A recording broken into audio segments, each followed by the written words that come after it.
Labas vakaras, kas jungiatės tiesiogiai ir kas vėliau žiūrėsite įrašą. Šiandien kovo 8. Sveikinam visas moteris ir kalbėsim apie moteris. Ir vienas svarbiausių tokių sudėtingiausių gal pereinamų laikotarpių tai menopauzė. Bet žinot, kas yra menopauzė, tuoj sužinosim. Kalbėsim apie tą ilgesnį laikotarpį. Perimenopauzė, tai yra prieš menopauzę, postmenopauzę, pačią menopauzę ir ką mums reikėtų žinoti. Pasidalinsiu ekranu.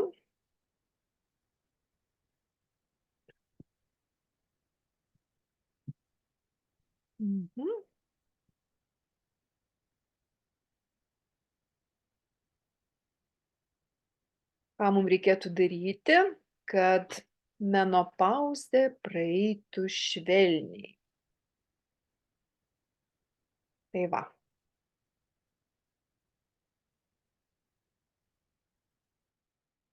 Kad menopauzė praeitų švelniai. Ne veltui padariau tokį, moteris mėgsta vadinti menopauzę ir tai iš tikrųjų turi prasmės, nes apie tą laiką, kai keičiasi hormonai, žinokit, keičiasi mąstysena, daug kas keičiasi gyvenime. Dažnai moteris atsikrato ir keičia darbus, keičia santykius, jeigu jie nebuvo kokybiški, kokie toksiški, ir pamatysim, kodėl visa tai vyksta.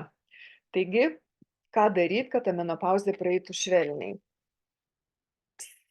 Nu, dabar taip mes, tas žodis senatvė lietuviškai jis turi tokią, nu, tokį kažkokį nemalonų, va, tas senatvė, taip, nemalonus yra toks jausmas, tas žodis pats yra ir mes jo baiminamės iš tikrųjų. Kitose kalbose yra kiti žodžiai ir amerikiečiai, čia ar ne anglai, tai jie turi aging, slow aging, kai tas age yra amžius. Ir taip dabar mes bandom tą naują žodį surasti, tokį amžėjimas, ar ne, kuris taip lyg tai nesako senatvė, ar ne. Tai, bet faktas yra tas, kad senėjimas, amžėjimas yra labai natūralus procesas ir čia niekaip kitaip nebus. Ir tai yra natūralu, bet subyrėt po 50 yra nenatūralu, o dažnai moteris mes subyrame, kai prasideda menopauzės simptomai, 50, kai kuriam labai sudėtinga yra, klimakterinis laikotarpis sudėtingas, tai vat ir subyrame, bet taip neturi būti. Taip neturi būti. Ir čia tokia bus moteris 40+, jau sakyčiau Biblija, kad menopauzė praeitų meniškai švelniai ir su kuo mažesniais nuostoliais. Ir pamatysim gale, aš išskyriau menopauzės vertes. Dabar moteris dažnai painioja, sakysim, menopauzė, klimaksas ar ne, kas tai yra. Iš tikrųjų, premenopauzė, va čia matot menopauzės pereigos laikotarpį, ar ne, ir hormonų, vat mums įdomus estrogenai, ar ne, fioletinis, kur yra kaita, tai yra tokia kaip menopauzės pereiga vadinamoji nuo maždaug nuo 45 iki 65 metų. Bet mes ir toliau turime kai kuo rūpintis, paskui viską pasakysiu. Tai ta premenopauzė yra gyvenimo laikotarpis, kol pasireiškia menopauzė. Nu, tiesiog premenopauzė, jau čia nuo 40 metų mes gyvenam tame laikotarpyje. Perimenopauzė tai yra laikotarpis iki menopauzės, kai jau gali atsirasti tam tikrų simptomų ir paprastai nuo 45 metų ten gali kažkas sutrikti, ar ne, mėnesinės galbūt kažkokie, na, tokie ir šiek tiek hormonai išsibalansuoja ir nervinė kažkokia įtampa gali būti iki menopauzės. O menopauzė pati vadinasi tas laikotarpis, kai nėra mėnesinių 12 mėnesių. Tai yra menopauzė. Pomenopauzė arba postmenopauzė tai yra laikotarpis po jau menopauzės. Dabar, kas čia vyksta iš tikrųjų? Estrogenai. Keičiasi hormonai. Lyg tai yra paauglystė, tik atvirkščiai. Tai va viskas dėl to estrogenų. Estrogenai tai yra hormonai, lytiniai hormonai ir jie, kaip kartais, kas užkoduota žodyje, labai atitinka. Tai va graikių tai yra oistros, aistra, genos kilmė, tai yra tokia, na, aistros hormonai, ar ne? Ir menopauzės laikotarpiu moters organizmas persitvarko ir kiaušidės nustoja gaminusios moters lytiškumo hormonus estrogenus. Vat jeigu aukščiau pažiūrėsim, žiūrėkit, estrogenai kažkur jau dramatiškai pradedama, nu ne dramatiškai, palaipsniui, sakysime, mažėti nuo 45 kažkur metų iki 50, va taip, ir tada jau stipriai mažėja, ar ne? Apie 65 jų yra labai nedaug ir čia yra tam tikrų minusų, bet ir didelių pliusų. Dabar, kas yra menopauzė ir klimakterinis sindromas, ir tai nėra tas pats. Va pasižiūrėkim, estrogenų kiekis, ar ne? Ir jų daugiausiai ne jaunystėje, kodėl moteris aistringiausios, jeigu prisimenam, ar ne, apie 35 metus, 40 estrogenų kiekis yra didesnis negu 20-mečių, pavyzdžiui, ar ne?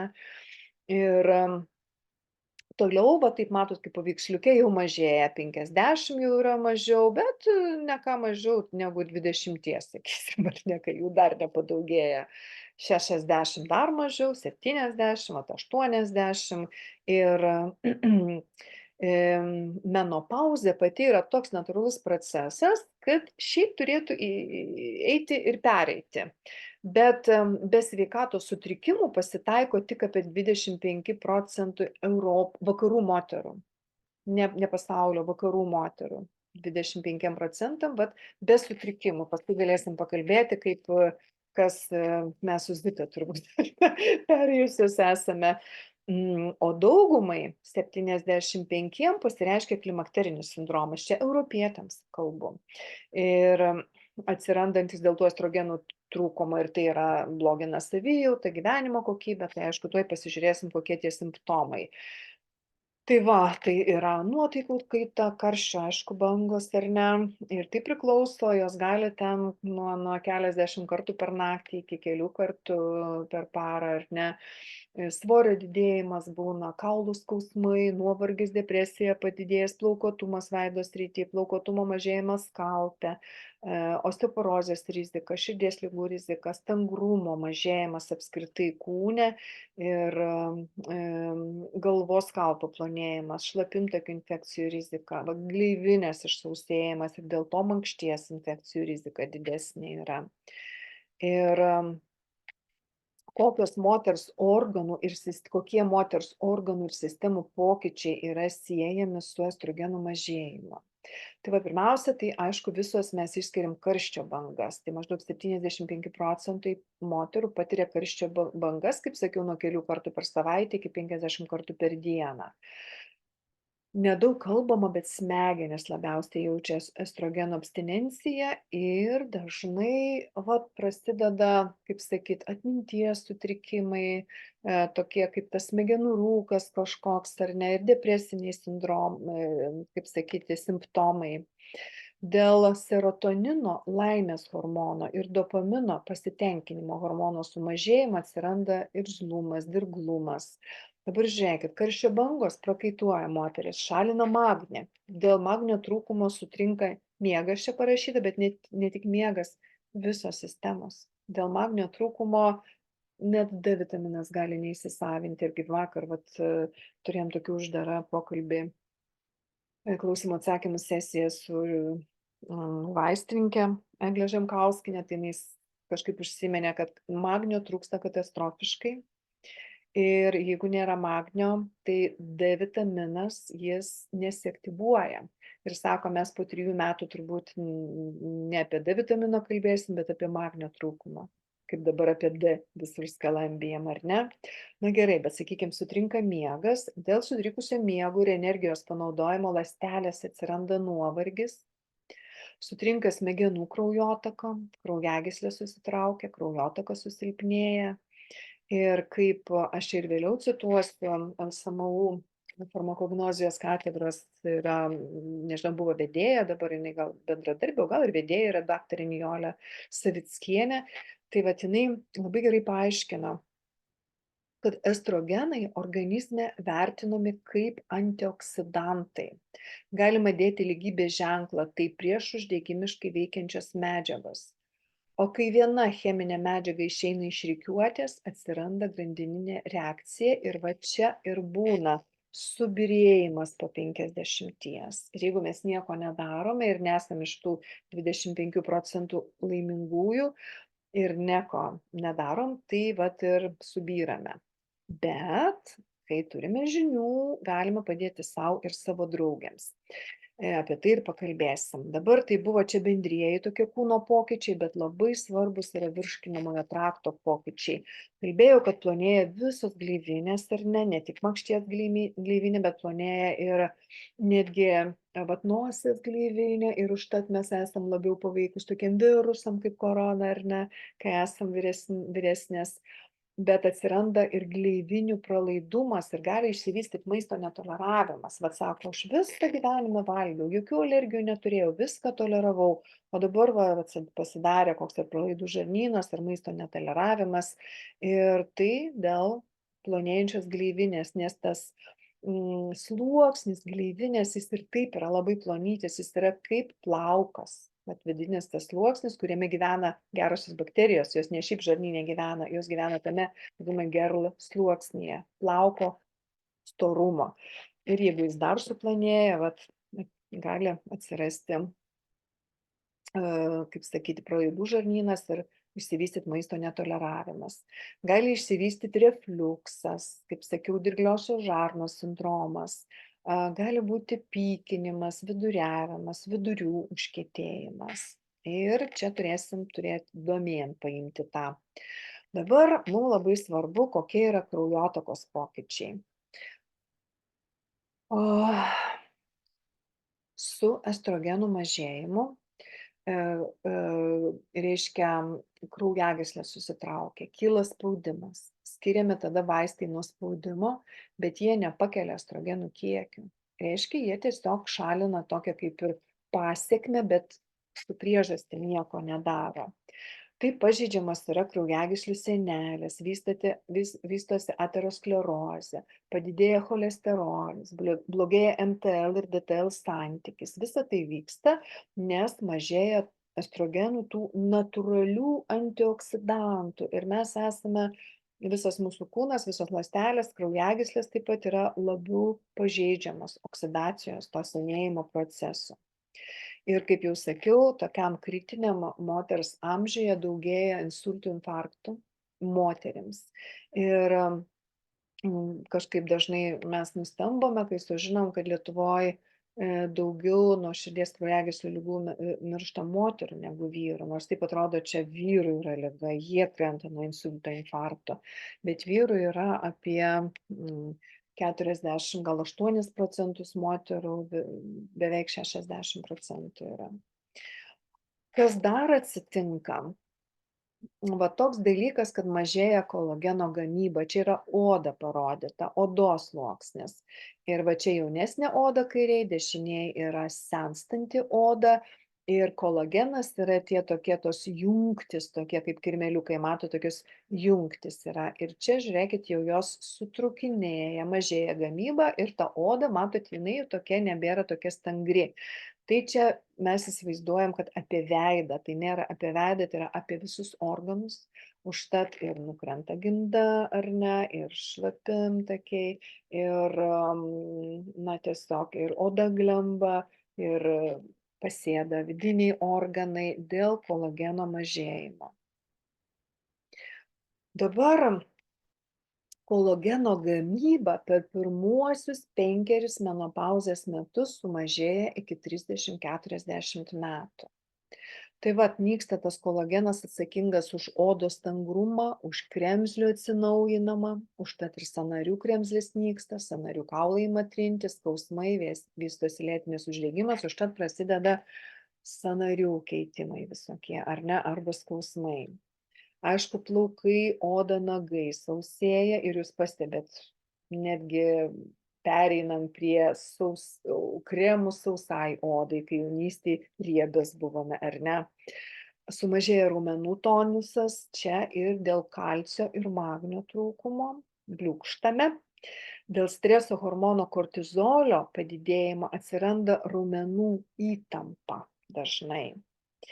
Sąnariai. Tada dėl sumažėjusio raumenų tonusų sąnariams ir stuburui tenka didesnė apkrova. Dėl kolageno stygiaus gali nusmukti ir iškristi gimda, ir šlapimo nelaikoma problema atsiranda.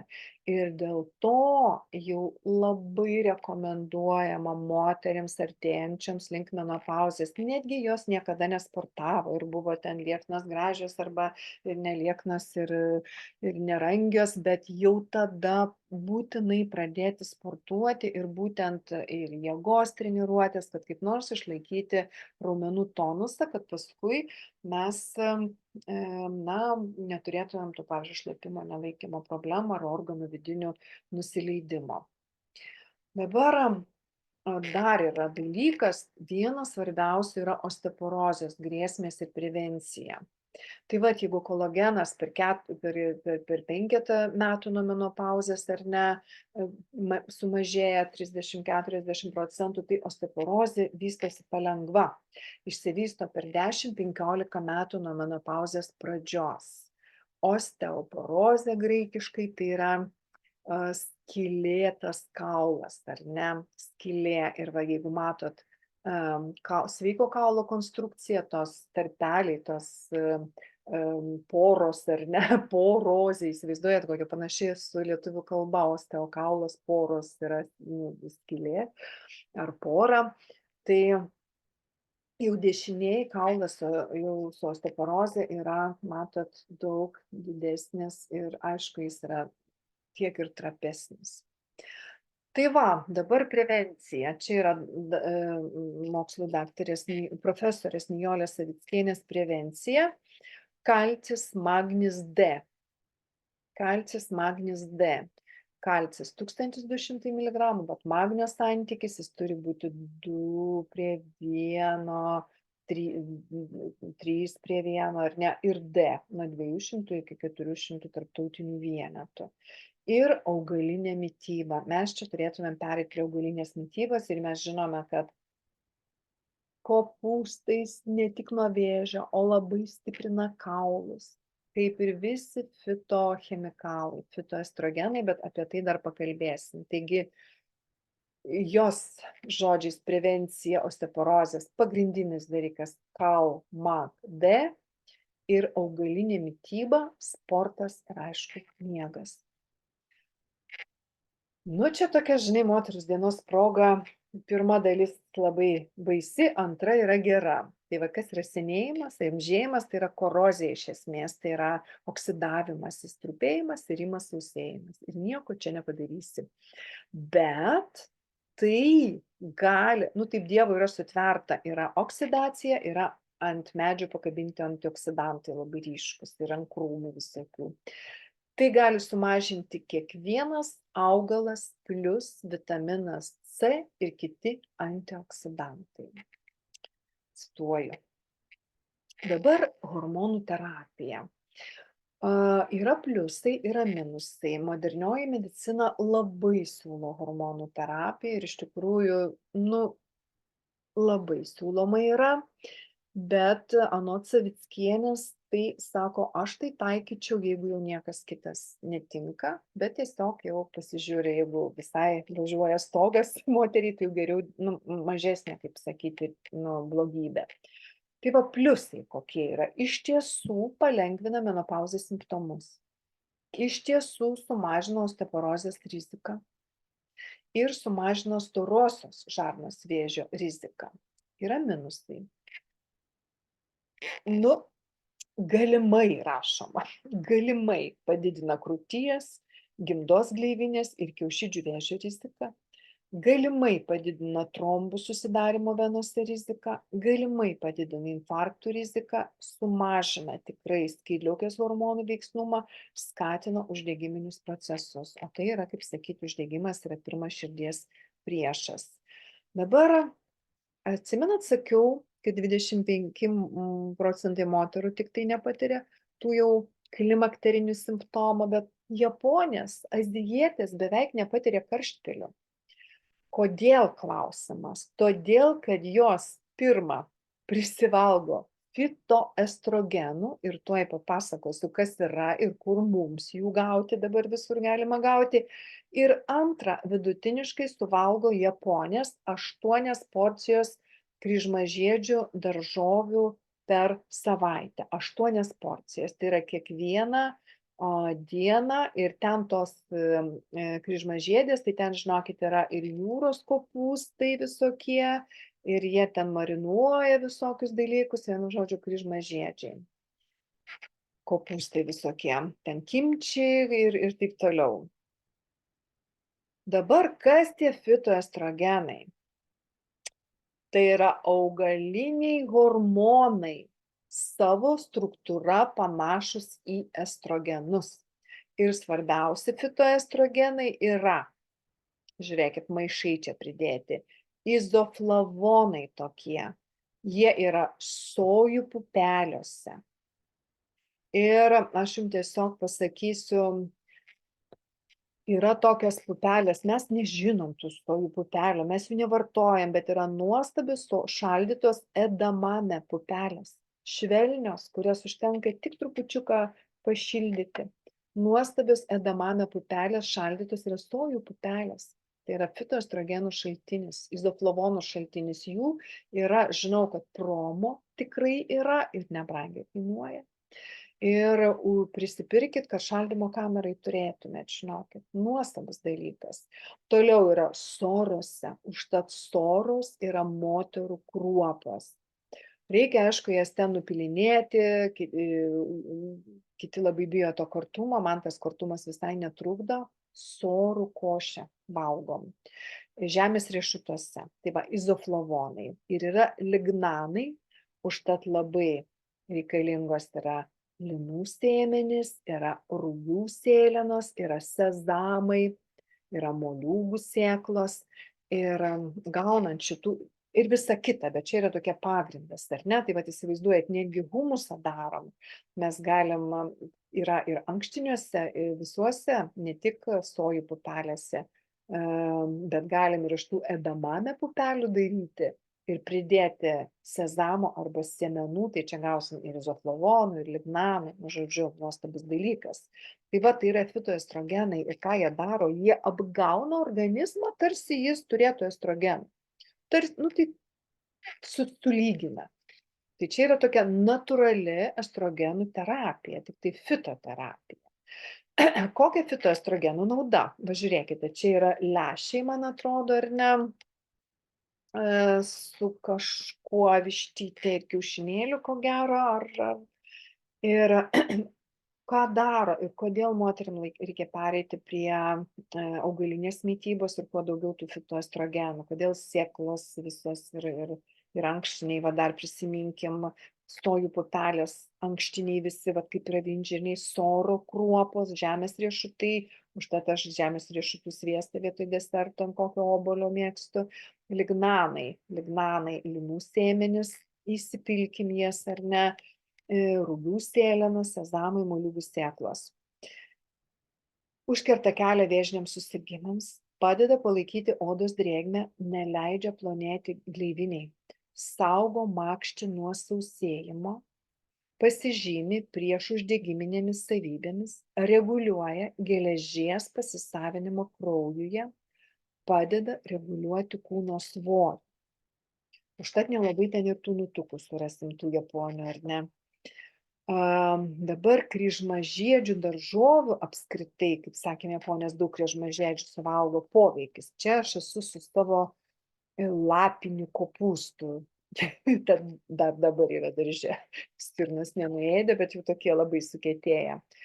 Priešvėžinis poveikis. Autizmui, autistams, kurie gauna brokolių daigų, labai pagerėja jų visa elgsena socialinė. Prie šito H. pylori bakterijos, irgi brokolių daigai naikina. Prie chroniškų ligų, turi antidiabetinį poveikį, kognityvinės funkcijos, tai yra mąstymo, virškinimo sveikata, širdies sveikata, odos sveikata, būtinai PMS ir menopauzė, vyrams prostatos sveikata. Nes tai yra estrogenai, natūralūs fitoestrogenai. Tai va, toliau pagrindinės maistinės medžiagos menopauzės periodu. tai kairėj pusėj ką valgyti. Va čia ir yra sojų produktai ir va dešinėj tos edamame pupelės ir ne. Ir tofu sūris, tai yra sojų sūris, tofu mes jo galime rasti mūsų parduotuvėse. Toliau yra ankštiniai visi. Toliau eina pilnas grūdas, tai va tos pačios soros, ypatingai jeigu avižas, tikrai rekomenduoju skaldytas avižas. Yra tokios skaldytos avižas, pažiūrėkit, visose parduotuvėse, tai yra nepalyginimai geriau. Dabar kalciu turtingas maistas, tai va čia kopūstai, brokoliai, briuseliniai kopūstai, labai yra nebūtinai pienas. Dabar maistas vitamino D pilnas, tai aišku ir žuvis, ir kiaušiniai, ir netgi citrusai, avižiniai dribsniai, bet aišku, tiek mes neprivalgom Lietuvoje, tai jau čia būtų gerai pasipildyti. Ir ko reiktų vengti, tai saldumynai, stimuliantai, kava arbata ir aštrus patiekalai. Nu, vat visi tokie čili pipiriukai ir taip toliau. Dabar kokie mineralai, vėl grįžtam, čia jau ne pirmą kartą, bet kai sako kartojimas mokslo motina, vienas pagrindinių yra magnis, yra moteriškas mineralas, va dar pakartojant, veikia raminančiai, mažina nervingumą, dirglumą, padeda numalšinti skausmą pilvo apačioj, sunkumo ir įtampos jausmą krūtinėje. Ir tai ypač ne tik menopauzės metu, bet pavyzdžiui, PMS, kai yra menstruacijos kažkokios tai skaudžios.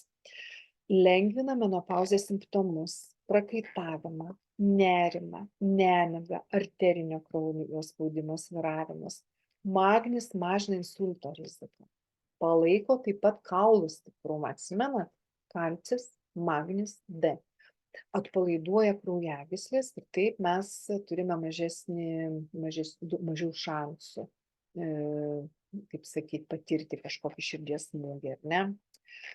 Vėl viskas tas pats, žinokit, bet labai svarbus B grupės vitaminai, žiūrėkit, viskas čia yra, ką mes vartojame, kas širdžiai yra tas ir menopauzė, žiūrėkit, magnis širdžiai labai gerai, B grupės vitaminai, homocisteinui ir tai irgi širdies vitaminas, bet ir maistas nervų sistemai. Tai va, padeda kovoti su stresu, nuovargiu, nerimą, stiprina atmintį, mažina galvos, migreninius skausmus, gali padėti apsisaugoti nuo menopauzės depresijos, nes yra ir menopauzinė depresija. Ir dažnai moteriam labai krinta nuotaika dėl to serotoninio kiekio sumažėjimo. Va, gali padėti nuo nemigos ir sumažinti karščio bangas. Tai va, karščio bangas jau mažina magnis, mažina B grupės vitaminai. Gali padėti išvengti insulto, širdies ir kraujagyslių ligų bei demencijos, kurios gali prasidėti menopauzės metu. Toliau vitaminas E. Jo stipriausias poveikis yra mažinti karščio bangas ir jis skatina lytinių hormonų gamybą, kad menopauzė neprasidėtų per anksti. Padeda odai ir gleivinėms išlaikyti drėgmę, apsaugo nuo širdies nepakankamumą ir reguliuoja kraujo tirštumą, nes kraujas darosi tirštesnis. Taip pat tirpina šviežius trombus. E vitamino šaltiniai, matot, yra ypatingai tie patys avokadai, brokoliai, riešutai, sėklos, moliūgų sėklos, graikiniai riešutai, špinatai, kokios čia uogos, čia godžiai turbūt kažkokios uogos, ar ne?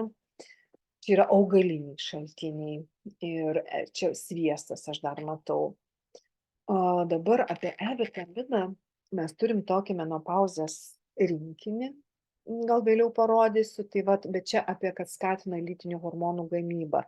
Ir moterim prasidėjus menopauzė, karščio priepuoliai, visa kita, ir pradeda gerti tuos estrogenus, ar nesakysim, fitoestrogenus, E vitaminą, ir žinokit, sako, vėl prasidėjo mėnesinės man. Vadinasi, atsijaunino organizmas, bet jau moteris net nenori, jau sako, man jau pasibaigė, dabar vėl iš naujo, bet iš esmės grąžino laiką atgal, tai galima gal taip ir pakentėti, nes ta hormonų terapija tą ir daro. O čia yra tokia nepakaitinė, bet kaip sakyti, natūrali hormonų terapija. Tai va vitaminas E.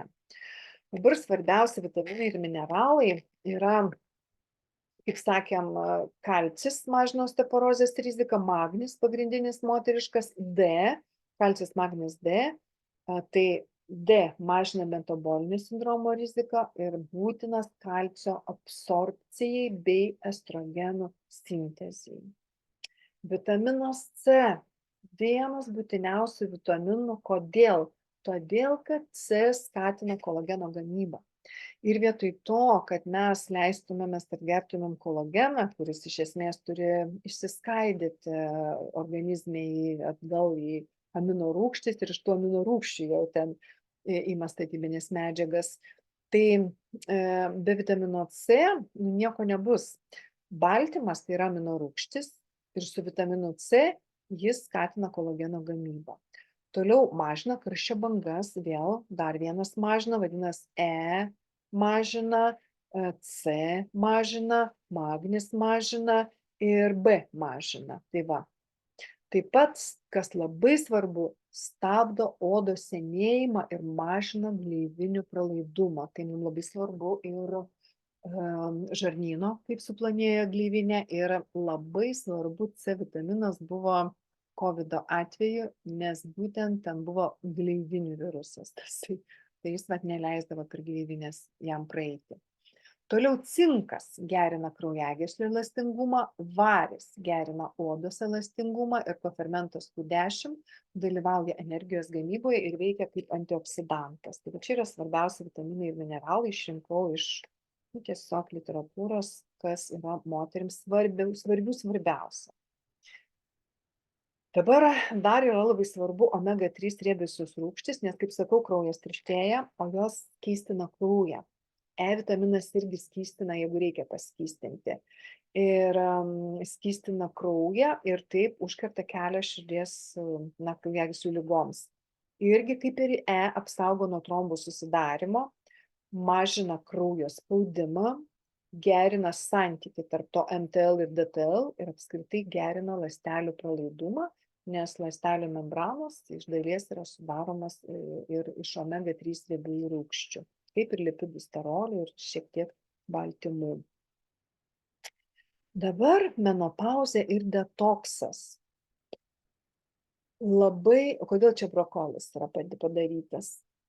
Brokolis, sulforofanas, jame esantis sieros junginiai yra patys labai stiprus detoksikatoriai tokie. Jie skatina glutationo, labai svarbaus detoksikatoriaus gamybą.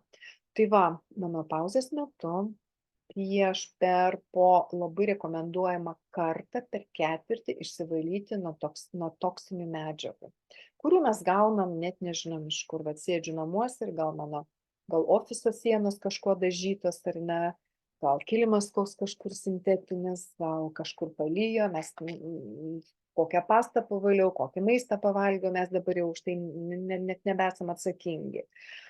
Tai vat, kodėl dabar labai svarbu, nes per pažeistas gleivines, per tas suplonėjusias gleivines, tiek nosies, tiek čia ar ne, tiek lytinių organų į organizmą patenka daugiau toksinų tiesiog. Ir selenas, reikia žinoti, ypač aktyviai dalyvauja organizmo detoksikacijoje ir išveda sunkiuosius metalus. Tai dar selenas labai svarbu. Dabar mitybos papildai menopauzei ir kaip juos atsirinkti. Apie Neolifą jau girdėjom, dabar taip, TRNN. Vėlgi kartojasi tas pats, nes nėra morkos akims, morkos prostatai, morkos menopauzei. Kartojasi. Bet ką labai rekomenduoju TRNN, nes ten yra kviečių, gemalų, rėžių sėlenų, sojų pupelių natūralūs fitoestrogenai. Tai yra tai, ką gauna japonės. Tai čia, kaip sakyti, ne tik atverti ląstelę, bet ir gauti tų natūralių fitoestrogenų. Toliau, va šitą labai, čia mes nekalbėjom apie širdį, rekomenduočiau arba kažką panašaus, kas turite atsirinkti, kryžmažiedžių papildą. Bet jeigu iššifruoti, ką mes turime kruciferus plus, reiškia kryžmažiedžiai plus, pažiūrėkim, kas čia yra ir prisiminkim, ką ten valgo japonas ir kas tie yra izoflavonai. Čia yra kryžmažiedžiai, kurie brokoliai, briuseliai, lapiniai, ridikėliai, garstyčios, rėžiukai, krienai. Ką jie daro? Jie turi vienas priešvėžinį poveikį, o kada dažnai vėžys, krūties vėžys, gimdos ar ne, kaklelio, va to laikotarpiu panašiai.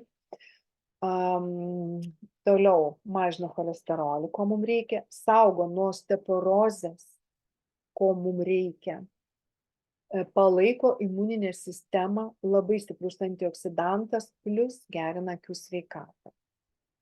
Dabar kruciferus plus, kodėl čia ne tik kryžmažiedžiai, kas dar yra?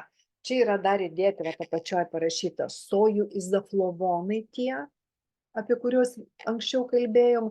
Ką jie daro? Jie sureguliuoja estrogenų veikimą mūsų organizme, padeda palengvinti menopauzės simptomus, jie yra alternatyva hormoniniams preparatams ir gelisteinas, vienas iš sojų izoflavonų, apsaugo nuo krūties, gimdos, prostatos, storosios žarnos vėžio susidarymą. Va tokia yra maistinių medžiagų gydomoji galia, augalinių fitochemikalų, kurie yra mūsų daržuose, kuriuos mes tik turim susirinkti, valgyti arba jeigu nesuvalgom, sugerti tabletėje.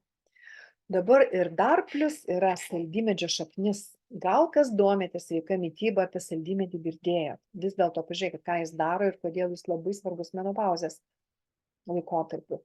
Turi priešuždegiminį poveikį, mažina spazmus, normalizuoja menstruacijų ciklą, čia ir PMS-ui labai svarbu, arba moterim, kurios turi menstruacijas, dar skatina estrogenų gamybą. Reiškia, kryžmažiedžiai skatina, sojų izoflavonai skatina ir saldymedžio šaknis. Ir čia dar neparašyta, bet kryžmažiedžiai apskritai yra cistų, miomų profilaktika, polipų profilaktika, prostatos išvešėjimo profilaktika ir net gydymas. Turime atvejų, kai vyrai ten po dėžę tų kruciferų nusiperka ir po kiek laiko tiesiog susitvarko jų PSA rodikliai ir pagerėja ir lytinė funkcija, ir prostatos veikla, o tai, jūs žinote, yra labai dažna vyrų bėda. Dabar vitaminas E, tai čia yra ne tik E, čia yra kviečių gemalų aliejus, vėlgi tie natūralūs fitoestrogenai su visa E šeima, visos 8 formos, 4 tokoferoliai, 4 tokotrienoliai, aš nežinau, rinkoje aš nieko panašaus nesu mačiusi. Dažnai būna D-alfa tokoferolis geriausiu atveju, bet jeigu randate tokį dalyką, tai jūs žinokit, čiupkit, nepaleiskit. Ką daro mūsų atveju? Mažina karščio bangas, veikia kaip stiprus antioksidantas, o jeigu mes nebeturime karščio bangų, mums neaktualu, bet padeda tirpinti šviežus kraujo krešulius ir užkerta kelią naujų krešulių susidarimui ir apsaugo nuo pažeidimų ląstelių membranas, bet ir dar daug dalykų daro. Čia aš kalbėjau, kaip sakyti, pas mane, jeigu norit, apie tą buvo jau 100-metis netaip seniai švenčiamas 20 metais, tai daug straipsnių rašiau www.sveikatosžurnalistė.lt. Atsimenat, kalcis, magnis plus D, ką sakė Nijolė Savickienė, ir Neolaipas yra sukūręs tokį papildą, kurį aš vartoju po 3 kiekvieną vakarą osteoporozės prevencijai, nes plus aš dar tą kavą vis geriu, žinai. Tai irgi išvaro iš kaulo mineralus. Čia yra santykis 2:1 kalcio magnio ir yra švarus kalcio karbonatas iš kalkakmenio, magnio hidroksidas iš jūros vandens ir sūrių ežerų vandens, vitaminas D, nedidelė dozė, bet jeigu matėt, ką sakė Savickienė, nedidelė ten dozė buvo ten 200 tarptautinių vienetų. Tai čia ir nėra didelė dozė, bet yra santykis geras. Kalcis, magnis plus D. 3 tabletės suteikia 450 mg kalcio, 225 magnio ir 200 tarptautinių vienetų vitamino D. Ir dar pasakysiu, prisimenat, sakiau, kad menopauzės metu, kai ta virškinimas suprastėja, gleivinė suplonėja, dažnai refliuksas prasideda. Tai vat kalcis magnis vakare sukramtyti, dar bakterijų išgerti gerųjų ir ryte liešos gėrimo, tai labai labai daug refliuksų susitvarko arba bent jau pagerėja situacija. Ką tas magnis daro ir D? Jie yra čia tam įdėti, kad padeda kalciui patekti į kaulus, nes pas mus kalcio, žinokit, mes gaunam su viskuo, su pieno produktais, su viskuo, jo yra perteklius. Bet turi būti tam tikras santykis, kad tas kalcis neplaukėtų kaulėje, ne ten kur nors kalkėtų mums viskas, bet patektų į kaulus ir į dantis ten, kur mums reikia. Dar jis padeda geriau užmigti, reguliuoja, kaip sakiau, skrandžio rūgštingumą. Magnezium kompleks, tai čia, jeigu ten buvo dėl osteoporozės labiau, dėl kalcio patekimo į kaulus, tai čia yra magnezium, kaip sakėm, prie širdies ligų, yra jau, kaip sakau, magnio daugam trūksta ir jau apie tai kalbėjom, ką aš rekomenduoju, bet sakau, čia rinkitės, ką turit, bet rinkitės geriausią. Ir dabar, kaip sakiau, ką gero gali duoti menopauzė. Ir iš tikrųjų, kas praeisit, pamatysit moteris, kad dar nepraėjote. Mes su Zita jau galim paliudyti. Kai buvau jauna, pirmoji jaunystėje, labai populiari buvo tokia Suzana Kubelka ir jinai rašė ten daug tokių knygų, Persprogęs krusetas ir taip toliau, tokia labai nuotaikinga moterų literatūra. Ir viena knyga yra Antrasis mini pavasaris, kaip jinai praeidinėjo menopauzę ir kaip jinai ten atradinėjo save ir ten per žaryjas, ten moteris, reikėtų dabar dar paskaityti man ją. Bet ir ten tokia pagrindinė veikėja, man atrodo, darė tokią programą, kurią pavadino Linksmasis klimaksas. Tai man taip juokinga, kad aš dabar tą patį darau turbūt. Bet iš tikrųjų, kas yra gero? Pažiūrėkime, moteris nebevargina menstruacijos ir PMS, ir tai, žinokite, yra didelė tokia laimė. Tu gali bet kada visur maudytis, bet kur, bet kaip, žinai, ir tų PMS sindromų nėra ir taip toliau. Nebėra, aišku, nėštumo baimės, kas svarbu. Ir dažnai su menopauze, kai keičiasi hormonų balansas, dingsta hormoninės galvos skausmai. Jeigu migrena buvo hormoninė, jinai gali imti ir pradingti. Toliau, pagaliau nebešalta. Mano, sakysim, menopauzė praėjo labai lengvai. Aš tiesiog nežinau, kodėl taip įvyko, nes mano mama turėjo patologinį klimaksą. Jinai ir senutė būdama ten plėšdavosi, jai tai karščiai kildavo. Nu, jau ten buvo tikrai patologija. Ir aš maniau, kad man irgi tai bus, nes kažkaip sako, kaip mama, taip kaip duktė. Bet arba aš nepaveldėjau, arba aš pradėjau, žinokit, 48 metų tuos papildus vartoti ir žinoti viską, sveikatintis šiek tiek. Tai mano labai švelniai praėjo ir tiesiog aš visą laiką buvau šaltyšė tokia, šaldavo kojas, šaldavo rankos, šalta man būdavo miegoti. Tai va, pagaliau man nebešaltai, dabar aš miegu atsipūtusi, o mano vyras, žinokit, su kojinėm. Jam šalta dabar, jiems kitaip, jis ten ir kepuraitę užsideda, jeigu mes langą atsidarome, o man gerai. Tai va, toliau su hormonais pasikeičia, žinokite, noras tas vilioti, būti geidžiamai būtinai, kaip kas pažiūrės, kaip čia pagalvos ir vis, nebe taip svarbu, kaip atrodai ir ką apie tave galvoja. Ir čia kaip atrodai, tai nereiškia, kad apsileisti reikia, bet visiškai netaip svarbu, kas ką apie tave sako. Ir čia, žinokit, yra didžiulė laimė ir didžiulis išsilaisvinimas. Toliau, nebėra hormonų audrų ir tų meilės kančių visokių. Kas jų turėjo, tai nedaug tu dieve, aš dabar galvoju, prisimenu viešpatė, tu viešpatė. Dabar yra daug ramiau gyventi ir visą tai susijęs su estrogenas, aistros, aistrų tokių nebėra, žinai. Aistra gyventi yra išlikusi. Na va, toliau įvertina moteris gyvenimą ir pagaliau daro, ką nori. Iš tikrųjų, keičiasi viskas ir tarsi, aišku, ir laikas tas yra, kai jau vaikai užauginti, ten darbai padaryti, sakysime, ir tu pradedi atsigręžti tą sielą, į dvasią, į išmintį, ko tu nori ir labai dažnai Čia ne tik moteris, bet ir vyrai baigia karjerą, pradeda auginti moliūgus, arba kaip mano vyras maistą gaminti. Bet atranda tą, ką nori daryti, nes kuo mažiau lieka, tuo daugiau brangini. Tai va, kaip sakau, įvertini gyvenimą, pagaliau darai, ką nori.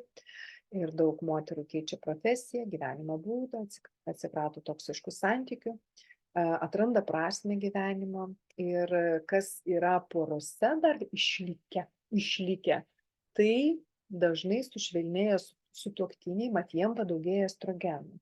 Ir čia tarp mūsų mergaičių jie tampa moteriškesni, jie tada, nu, taip švelnesni, tokie kaip draugės gali būti ir gali, nu, va, apsiverkti net per filmą. Ir tai yra tokia mums kompensacija.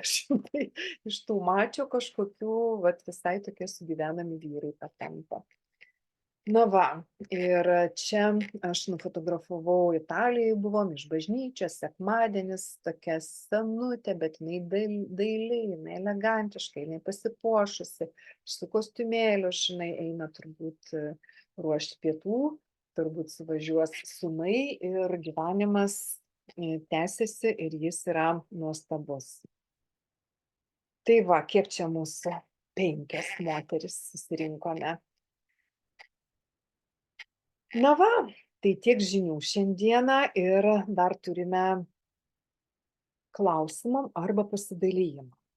Vat norėjau paklausti, čia matau ir Angelę, ir Zitą, jau jūs esate praėjusios tą laikotarpį, ar jis sudėtingas buvo, Jūratė, Idalija, turbūt einate per tai ar ne dabar, ar dar ne, ruošiatės tik tai.